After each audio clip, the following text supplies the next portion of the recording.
Many ways in which it can be helped, but it can never be helped by merely talking about it.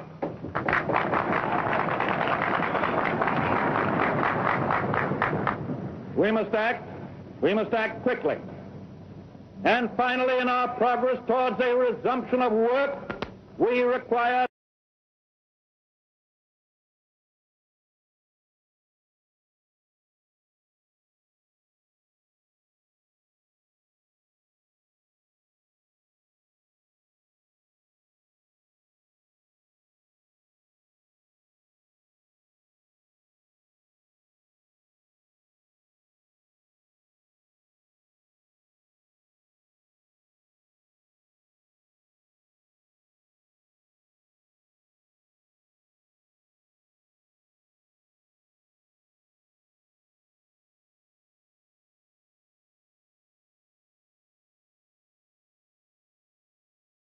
towards a resumption of work, we require two safeguards against a return of the evils of the old order.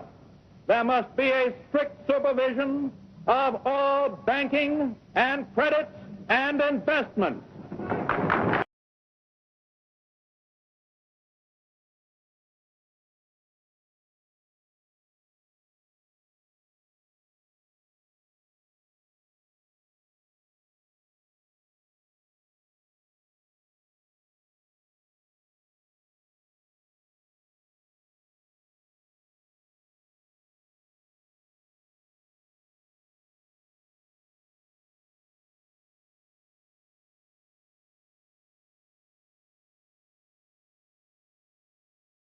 Credits and investments.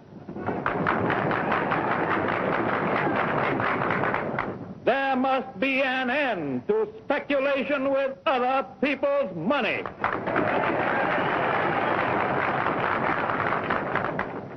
And there must be provision for an adequate but sound currency.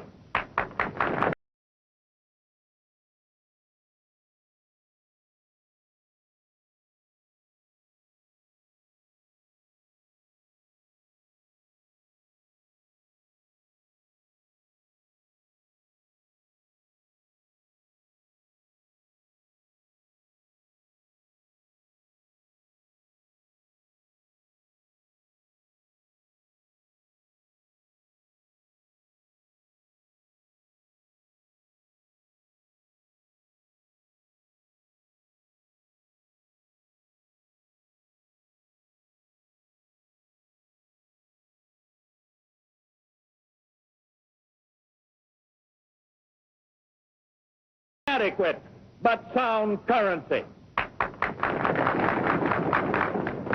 These, my friends, are the lines of attack I shall presently urge upon a new Congress in special session detailed measures for their fulfillment.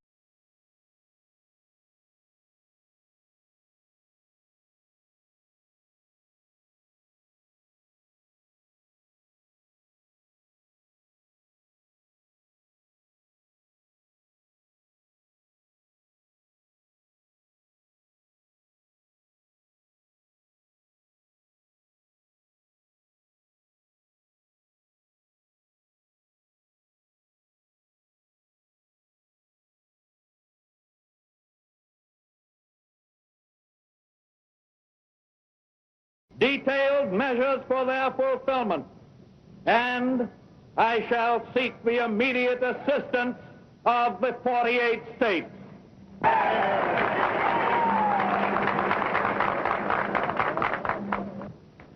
Through this program of action, we address ourselves to putting our own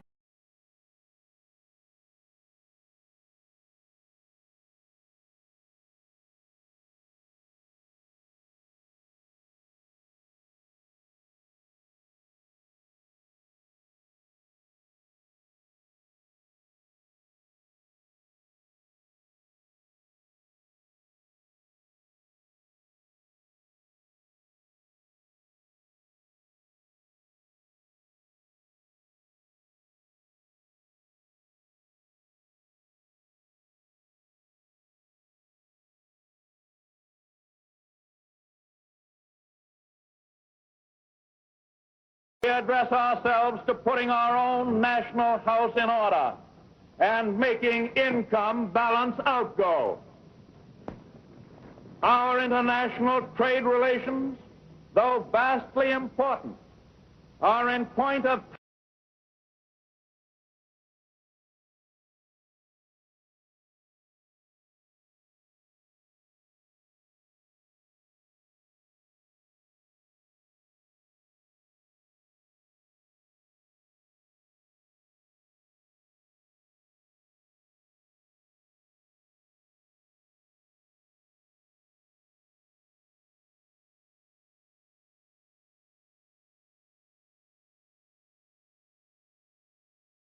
though vastly important, are in point of time and necessity secondary to the establishment of a sound national economy. I favor, as a practical policy, the putting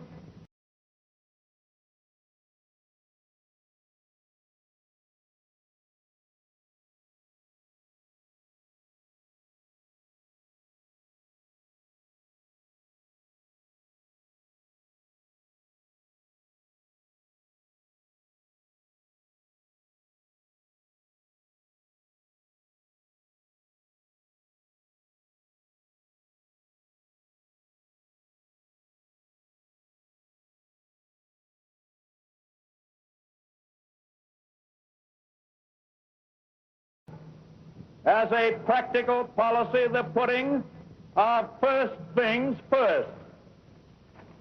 I shall spare no effort to restore world trade by international economic readjustment, but the emergency at home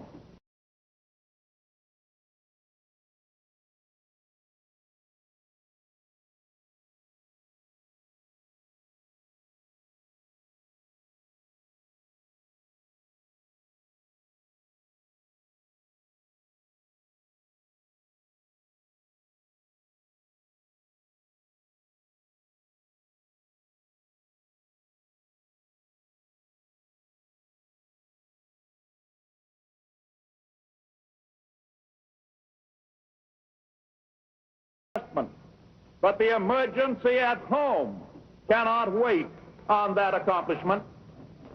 The basic thought that guides these specific means of national recovery is not narrowly nationalist.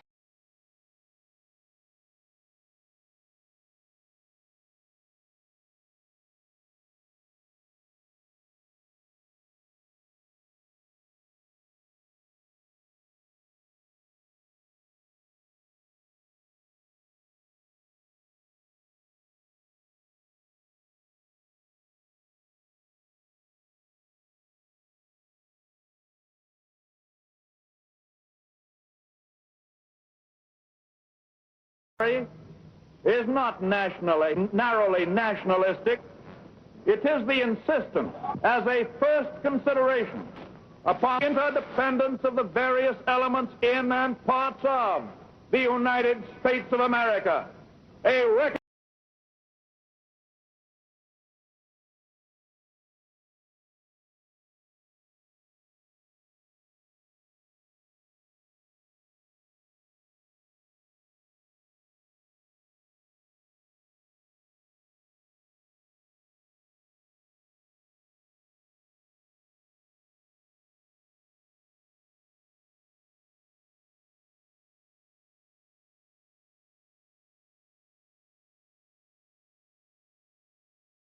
The United States of America, a recognition of the old and permanently important manifestation of the American spirit of the pioneer.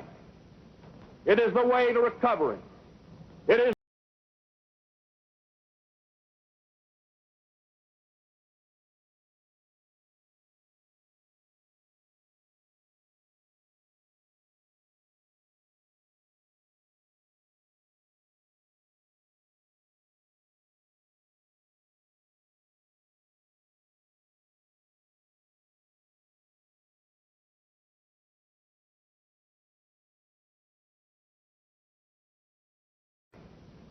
It is the way to recovery.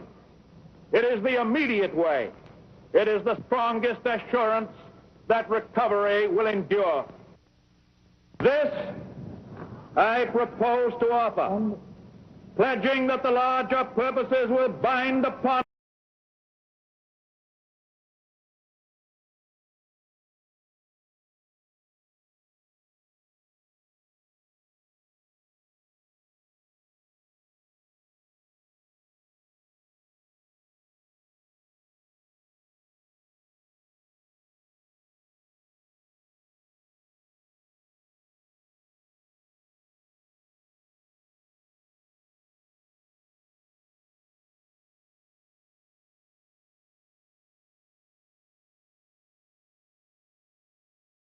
that the larger purposes will bind upon us all, as a sacred obligation, with a unity of duty hitherto evoked only in times of armed strife.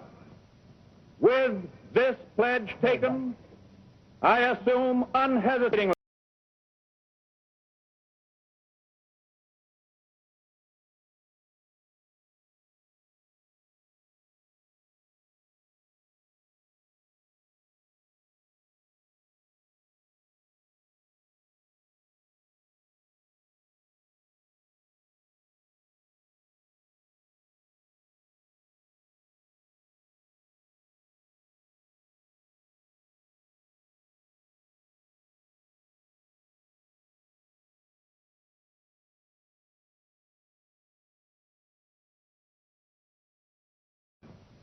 With this pledge taken, I assume unhesitatingly the leadership of this great army of our people, dedicated to a disciplined attack upon our common problem. Action in this image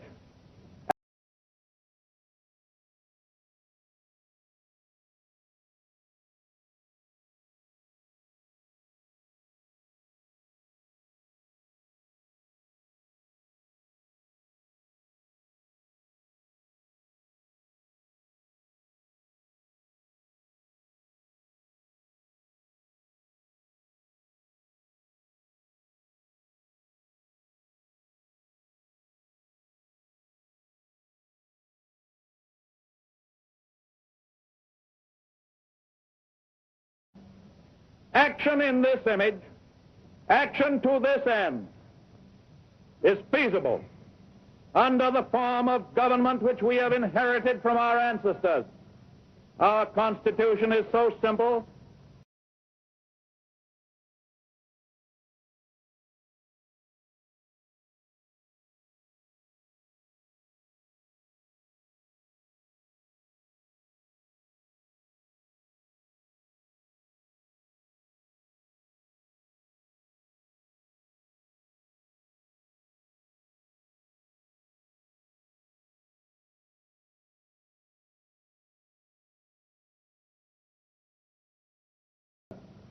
Our Constitution is so simple, so practical, that it is possible always to meet extraordinary needs by changes in emphasis and arrangement without loss of essential form.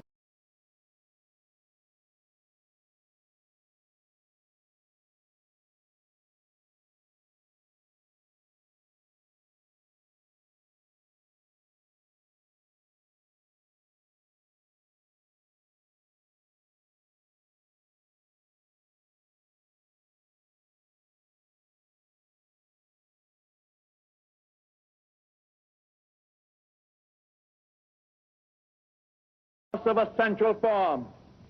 That is why our constitutional system has proved itself the most superbly enduring political mechanism the modern world has ever seen. It has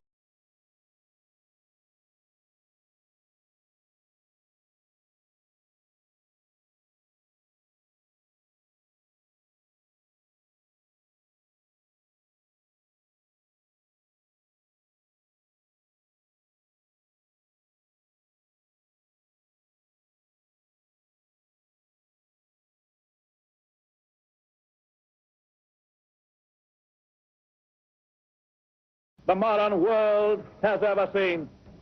It has met every stress of vast expansion of territory, of foreign wars, of bitter internal strife, of world relations. And it is to be hoped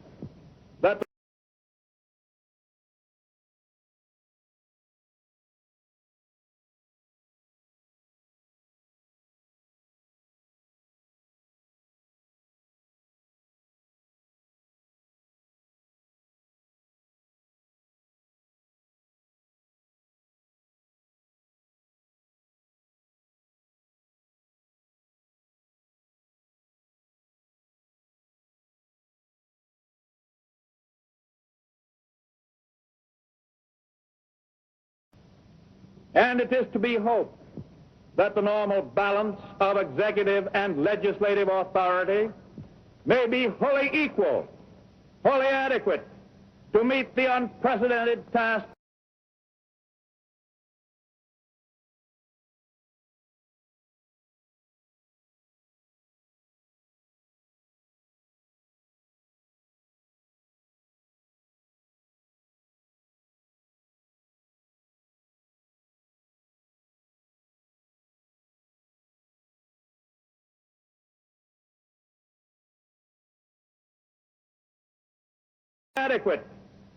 the unprecedented task before us.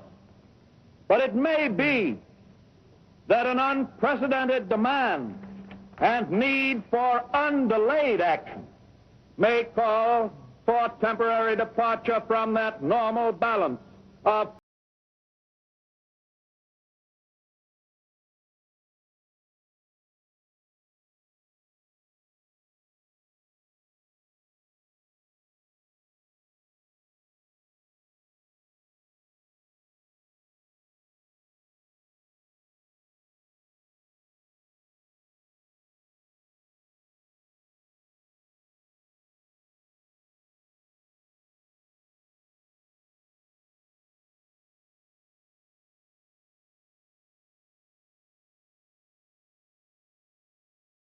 departure from that normal balance of public procedure.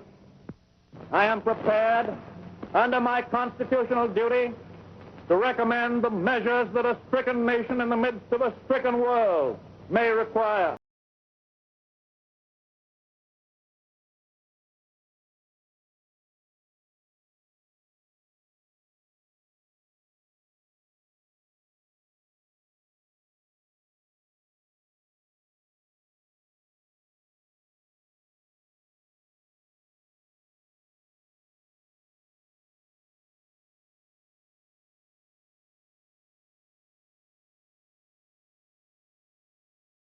In the midst of a stricken world may require. These measures, or such other measures as the Congress may build out of its experience and wisdom, I shall seek within my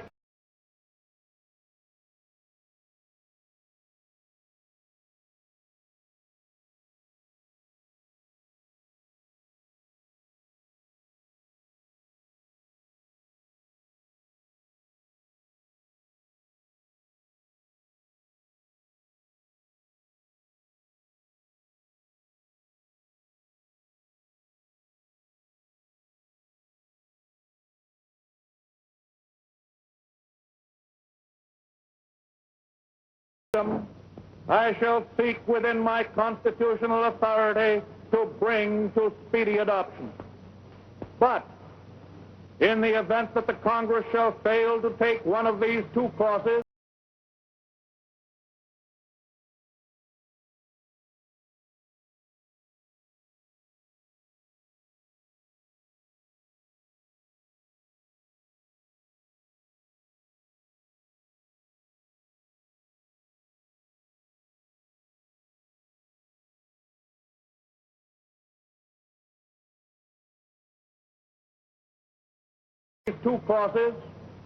in the event that the national emergency is still critical, I shall not evade the clear course of duty that will then confront me. I shall ask Congress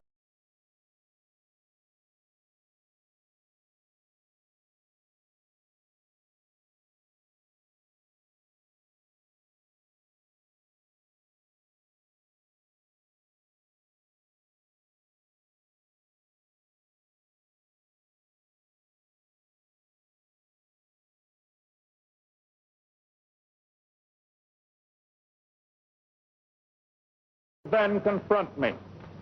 I shall ask Congress for the one remaining instrument to meet the crisis: broad executive power to wage a war against the emergency.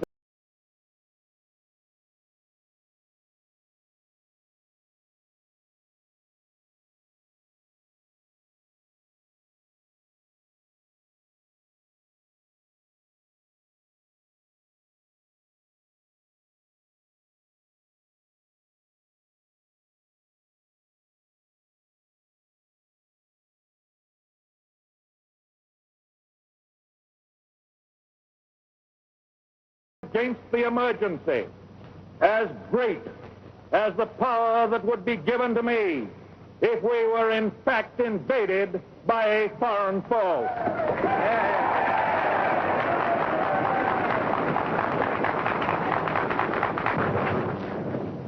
For the trust reposed in me, I will return the courage and the devotion that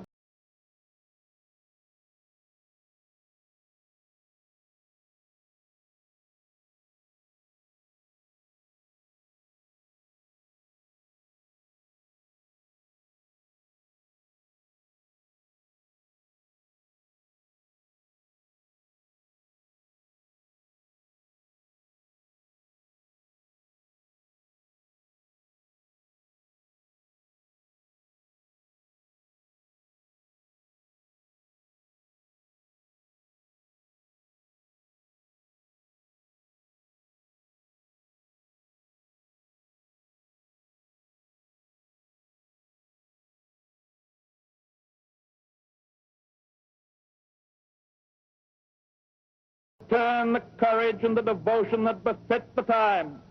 I can do no less. We face the arduous days that lie before us in the warm courage of national unity.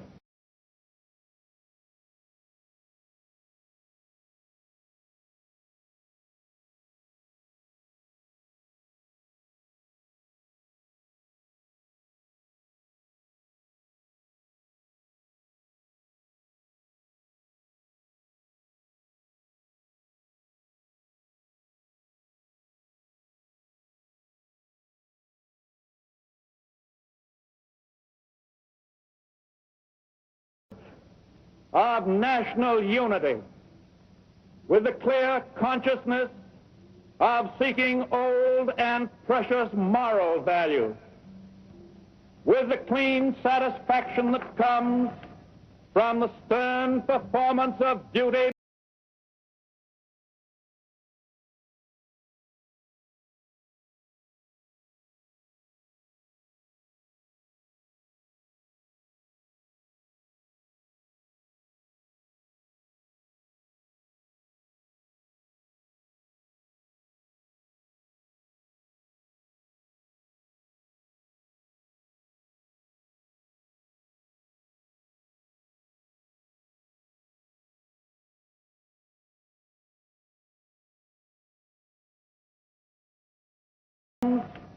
from the stern performance of duty by old and young alike. We aim at the assurance of a rounded, a permanent national life. We do not distrust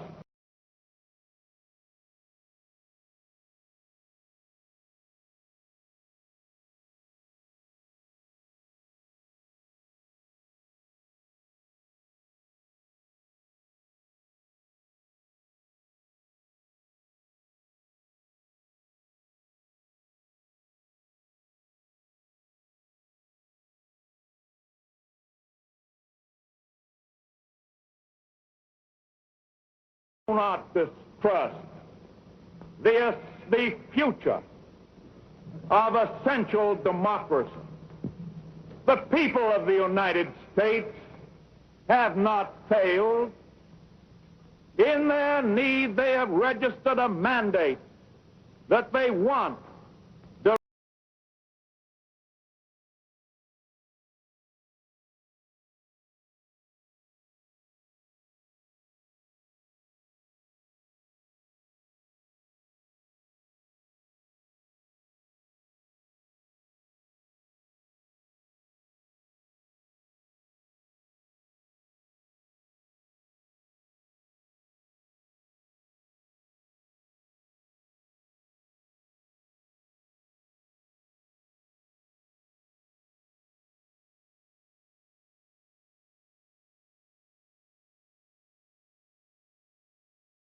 registered a mandate that they want direct, vigorous action. They have asked for discipline and direction under leadership. They have made me the present instrument of their wishes. In the spirit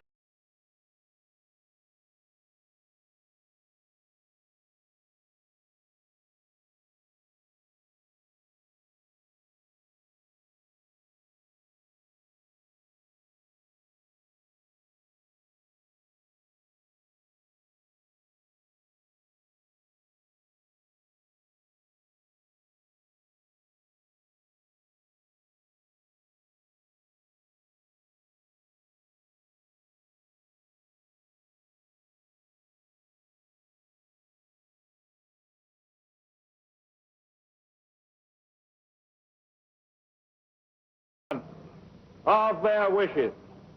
In the spirit of the gift, I take it. In this dedication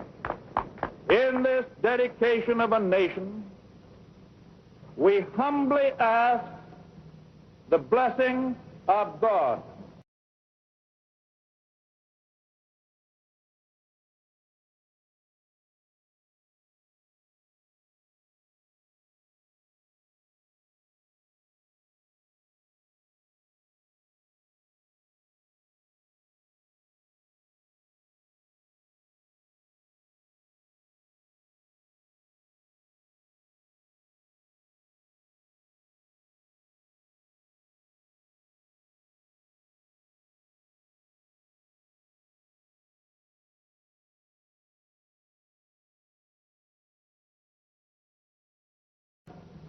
The blessing of God.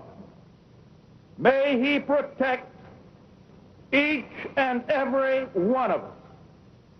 May He guide me in the days to come.